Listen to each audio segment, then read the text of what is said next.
পানিহাটিতে এখন প্রাণ খোলা আনন্দ, উচ্ছ্বাসে মেতেছে সাধারণ মানুষ। ঢোল নাকারা নিয়ে হাজির বিজেপি কর্মী সমর্থকরা। কিন্তু এই উচ্ছ্বাসের পেছনের কারণটা কি? এর নেপথ্যে রয়েছে প্রাক্তন তৃণমূল বিধায়ক নির্মল ঘোষের পুত্র তীর্থাঙ্কর ঘোষের গ্রেফতার।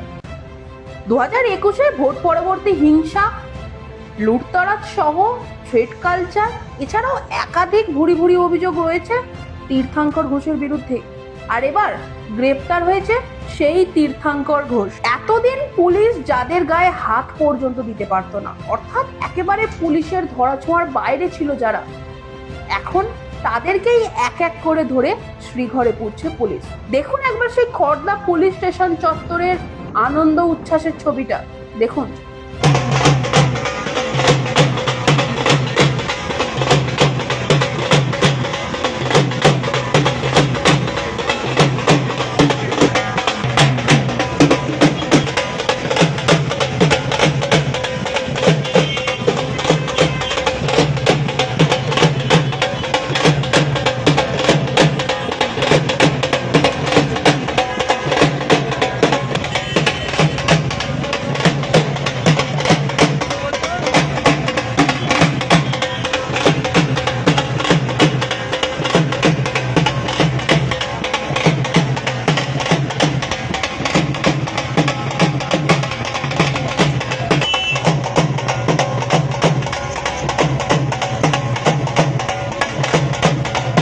যথারীতি মুখ খুলেছেন পানিহাটির বিজেপি বিধায়ক রত্না দেবনাথ।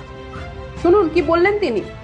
নির্মল ঘোষের ছেলে অ্যারেস্ট হয়েছে, নির্মল ঘোষ এখনও অ্যারেস্ট হয়নি, সোমনাথ দেও এখনও অ্যারেস্ট হয়নি, সঞ্জীব মুখার্জিও এখনও অ্যারেস্ট হয়নি। এরাই হচ্ছে সেই মানুষ যারা আমার মেয়েকে দ্রুততার সঙ্গে এনে পুড়িয়ে দিলে তথ্য প্রমাণ শেষ লোপাটকারী, তথ্য প্রমাণ লোপাটের যে হয়েছে তার শেষ তথ্য প্রমাণ লোপাটকারী একজন ধরা পড়েছে। ছেলে ধরা পড়েছে মানে বাবাও এবার ধরা পড়বে। কান টানলে মাথা তো আসবেই, সেই মাথার অপেক্ষায় আমরা আছি। সবাই পানিহাটিবাসী খুশি হবে সেই দিন যেদিন এই নির্মল ঘোষের অত্যাচার থেকে রক্ষা পাবে। এখন উনি পালিয়ে আছেন, কিন্তু ওনার যে ক্ষমতা মিউনিসিপ্যালিটিতে সেটা এখনও প্রভাব খাটিয়ে যাচ্ছেন।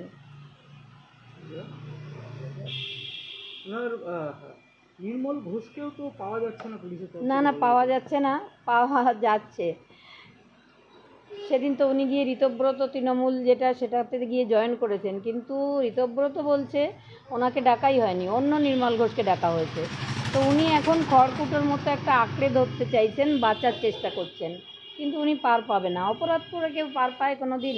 আর উনি তো পানিহাটিতে বিগত এত বছর ধরে কোনো কাজই করেননি, সমস্ত টাকা আত্মসাৎ করেছেন, সমস্ত পুকুরগুলো ভরাট করে সেখানে বড় বড় বিল্ডিং বানিয়েছেন। এখন সাধারণ মানুষের এটাই বক্তব্য, শোনা যাচ্ছে যে নির্মল ঘোষ নাকি পালিয়ে বেড়াচ্ছেন। এখন তো মানুষজন এটা বলতে শুরু করেছে নির্মল ঘোষের সুযোগ্য পুত্র তীর্থাঙ্কর ঘোষ তো পুলিশের জালে এলো, এবার নির্মল ঘোষ আসবেন কবে সেটাই এখন দেখার। Bureau report, news pole Bangla.